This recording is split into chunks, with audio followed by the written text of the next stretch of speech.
Welcome to Cricket 22, the new generation of cricket. Whether you've played Big Ant Studios cricket games in the past or are new to us with this game, we highly recommend you watch this tutorial through to get yourself up to speed on all things cricket. When batting, you'll see a screen like this. In the top right, the field radar shows the location of the various fielders. Using the left stick, you aim your shot, which will be indicated by the aiming wedge. You can try aiming anywhere, but it's a good idea to try to hit the ball away from the fielders, and be aware that the kind of shots you can hit effectively will also depend on where the ball's being bowled. This marker shows where the ball's going to bounce. Based on this indicator, let's try and hit this one through the gap in the fielders highlighted. Aim your shot into the highlighted area with the left stick, then use the attacking shot button to hit the ball. To time the shot correctly, press the button as the ball gets close to the batter. Okay, let's go.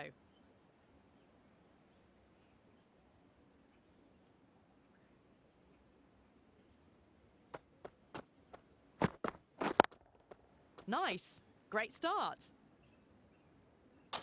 All right, let's try and hit it a bit further. We'll try to hit a boundary using the aggressive shot button. Aim in the same area as before. Let's go!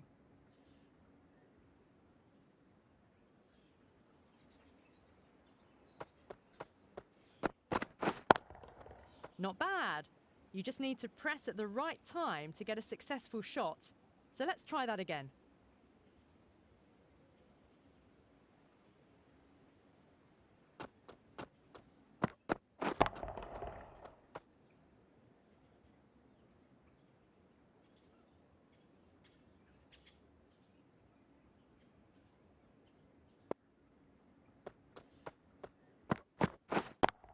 Not bad. You just need to press at the right time to get a successful shot. So let's try that again.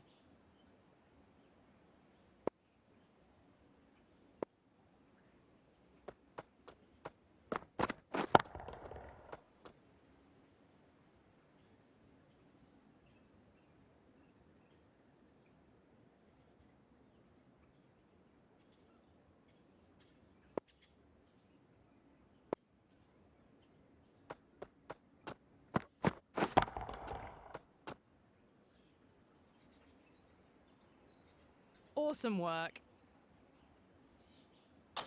Not everything can be hit for a boundary. Sometimes you'll need to play defensively to avoid getting out. Play this next one with the defensive shot button. Defensive shots are best aimed back in the direction the ball's coming from. In this case, it's going straight, so aim your defense straight forward.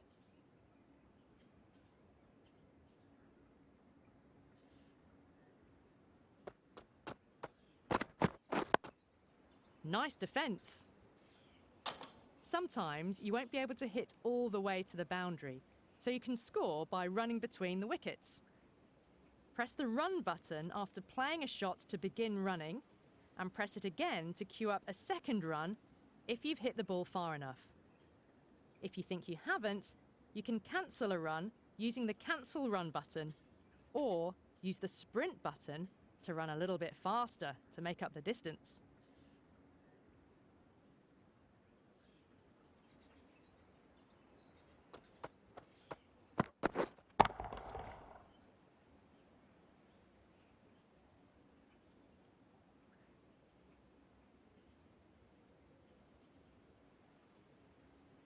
Nice work.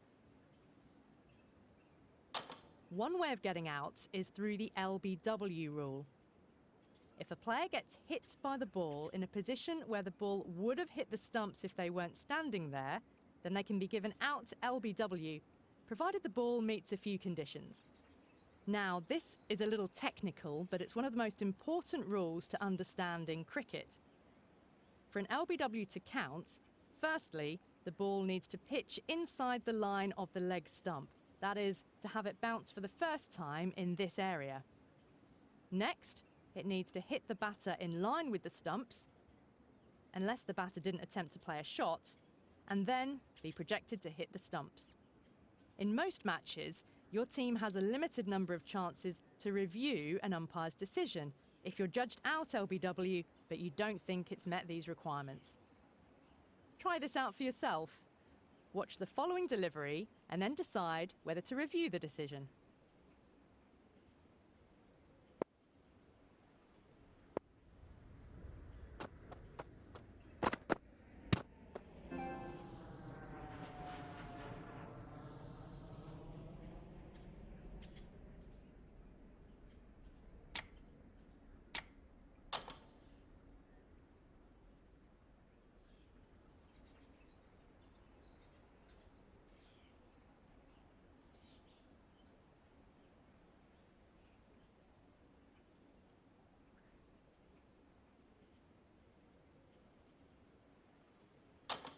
One other way a decision can be overturned is if, on review, we see that the bowler had bowled a no ball. That's where their front foot was fully on or over the popping crease when they released the ball. The popping crease is the line that you see that's parallel to the stumps. Other than being run out, a batter can't be out on a no ball, and in most match types, the batting side gets a free hit on the next ball, allowing them to play a no-risk shot. Let's see that in action. First, the bowler will bowl a no ball, which will be signalled by the umpire like this. If you see this in time, you can switch it up and play a big shot. Then afterwards, the umpire will signal a free hit. Take a swing!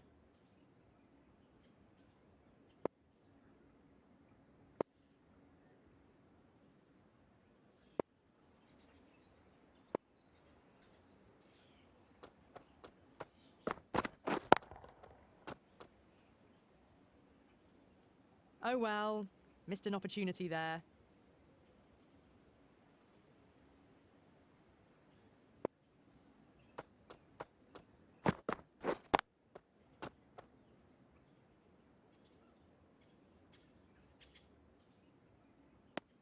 Oh well, missed an opportunity there.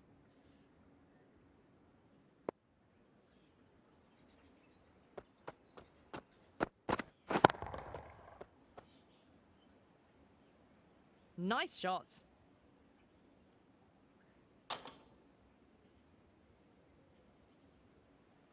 Okay, so now you've got the basics of batting down, let's have a go at bowling. Let's start off with a fast bowler. There are a number of different tactics that you can use as a bowler to try and get a batter out. However, pace bowlers generally do one of two things. They'll try to use raw pace to attack the stumps, try to get the batter to play a bad shot and either edge the ball or hit it up in the air for a fielder to catch. A basic delivery is straightforward. First, move the bowling target to the area that you're aiming for using the left stick, then press the button for standard delivery. Bowl in the highlighted area to proceed.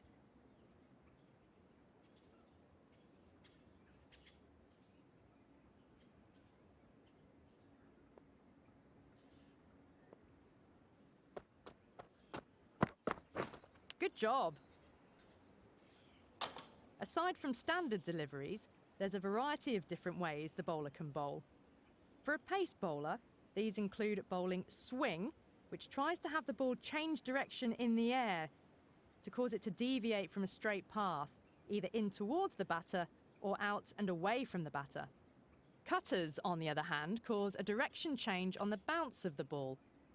They're referred to by where they cut from, so an off cutter moves in towards the right-handed batter and a leg cutter moves away. You can access cutters by using the alternate deliveries toggle. As a quick reference, the buttons on the controller are positioned to the direction that the ball will move. Select a cutter or swing delivery to continue.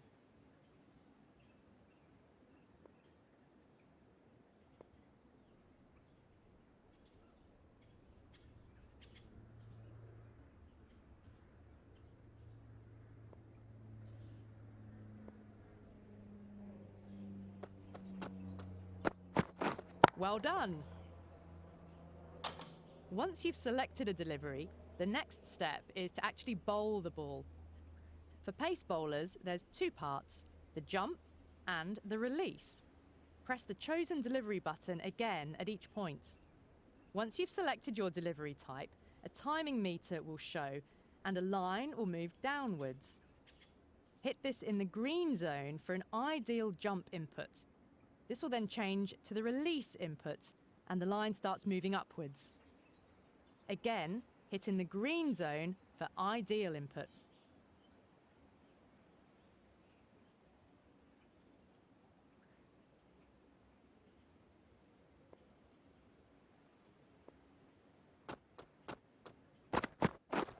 Great work!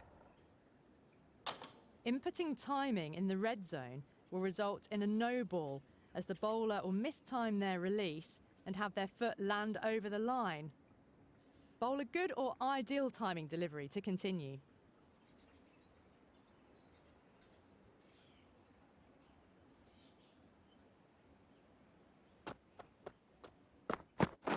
Great bowling!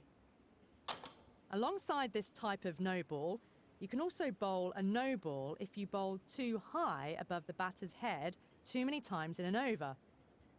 Deliveries that bounce high, or bouncers, can be a useful tool for a pace bowler, as batters can misjudge the amount of bounce and play a poor shot. A lot of wickets fall this way, so it's important to be able to use them without them becoming no balls. Bowl a bouncer by selecting the bouncer delivery and then aim the bowling marker in the highlighted area.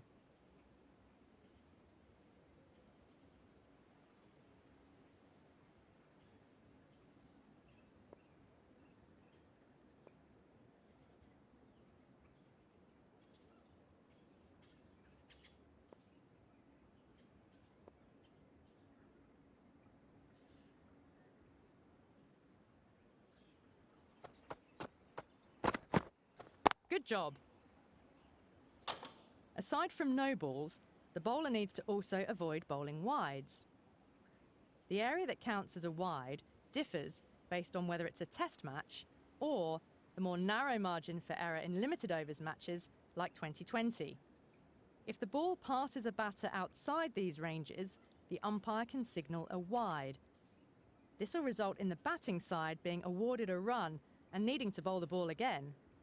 Bowl a ball that's not wide to proceed.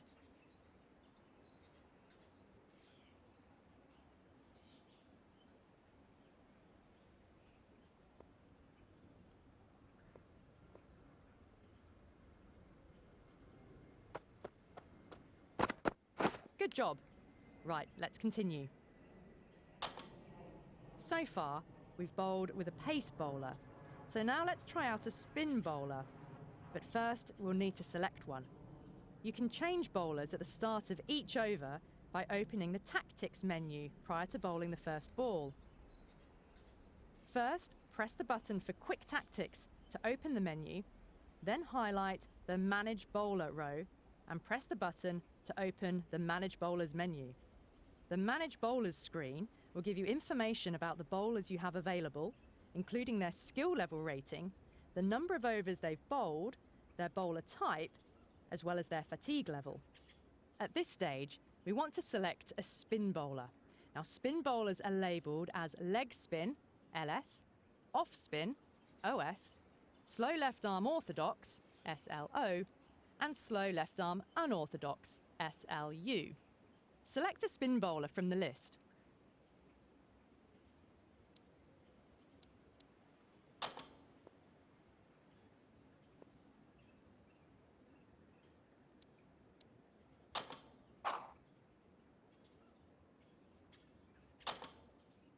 Nice. Spin bowlers are good because they can deceive the batter with the amount of movement in the air and off the pitch. They bowl mostly slowly, but because their balls spin in unexpected directions, it often tricks the batter into making a bad shot. They were traditionally used later on in an innings as the ball and pitch gets older and more likely to spin further. However, spin bowling is increasingly used during shorter form matches as a way of slowing the ball down, giving less room for the batter to hit big shots. Let's try bowling spin. The controls are similar. Move the marker to aim, and then select the delivery, and wait for the timing meter to be in the green, then hit the delivery button again. Be careful when aiming, however. You're targeting for the point the ball will bounce. Spin bowling can then go quite significantly to either side. Bowl a ball that isn't wide to continue.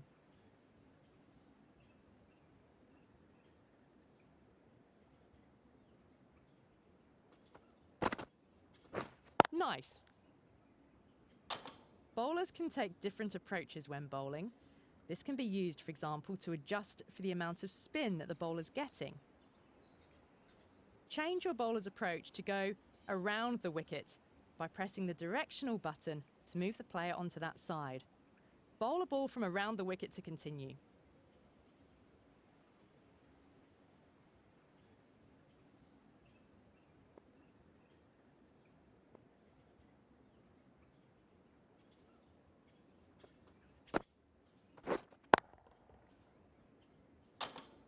All right, you seem to have the basics of bowling down now. Let's try out fielding. First, we'll try taking a catch. The batter will hit this ball straight to your fielder. When the indicator pops up, use the left stick to move the marker into that circle, then hit the button displayed when the marker lights up green.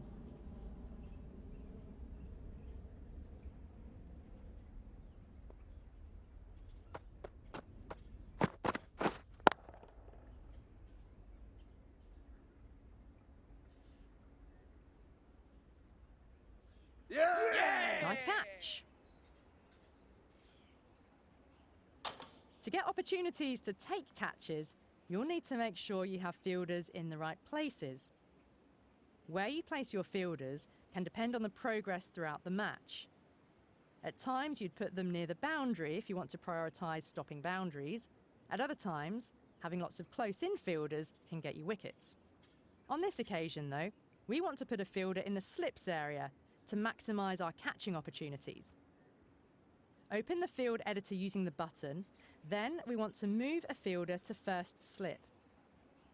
Select a player from the list, then, using the left stick, move them until their pin is over the first slip position and hit the confirmation button.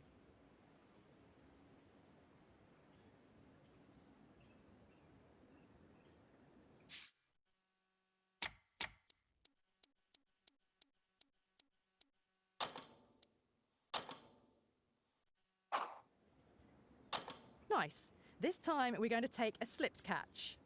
These close-in catches can give you less time to react and take the catch. There's one extra thing though. After taking the catch, your player will need to appeal to the umpire. As unlike outfield catches, they might not be immediately sure if the batter hit the ball or if it just hit their body. Umpires wait for the fielding team to appeal a wicket before making their decision in these circumstances. Also, just quickly, you also need to appeal if you think a player may be out LBW. So, to summarise, if you think the slips or wicket-keeper have made a catch, or the bowler has got a wicket via LBW, use that appeal button. Take the catch, and then press the appeal button to appeal. Successfully dismiss the batter to proceed.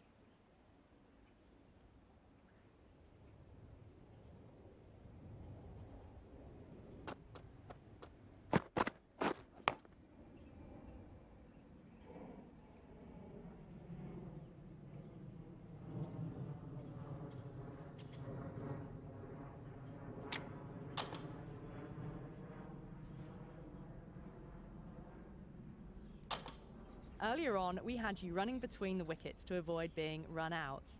Now, let's learn how to get run outs yourself. If a ball is hitting close and there's an opportunity to run the batters out, the direct hit throw mechanic will show. Run the batter out to continue.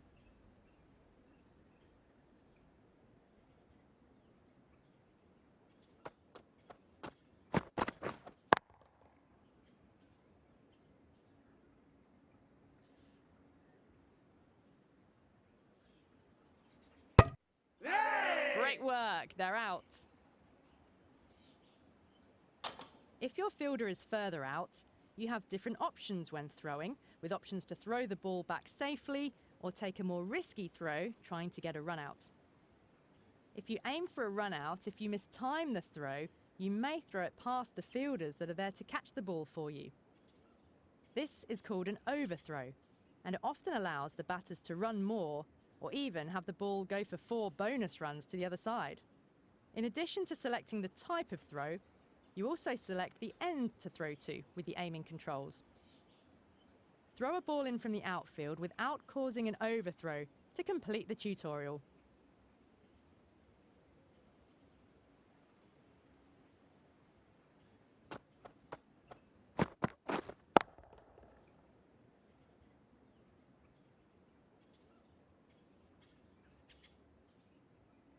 Fantastic. Congratulations, there was a lot there, we know, but now you've got all the basics down that you need to make the most of your cricket experience. If you're looking for more information and guidance, you can dive deeper with in-depth tutorials from the main menu. But for now, let's first get you out to a proper match. Have fun!